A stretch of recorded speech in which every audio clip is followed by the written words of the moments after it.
Viens, ko es varu pateikt, ir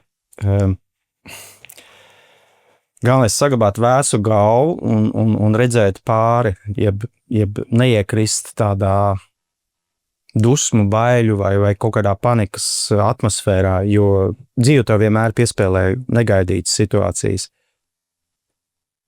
Bet tas, ko es atceros, atinu dzīvē, kad ir bijis vislielākais spēks un spīds, ir tad, kad tu jūti, ka tu ej pa pareizu lietu, tu cīnies par savu mērķi, un tu esi patiesi, tu esi godīgs tajā, ko tu dari, un tu saduries ar netaisnību.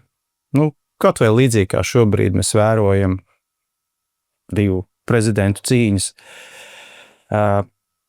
Tie patiesības brīži, kuros nedrīkst salūst, tev jāapzinās, kam tu kalpo, kas ir tavs mērķis, un ja tu izturi šo te spiedienu, bailes, nedrošību, jo tu nedrīkst nodot to pašu svētāko, kāpēc tu ej, kāpēc tu dari, kam tu kalpo. Un man liekas, ka tas ir tas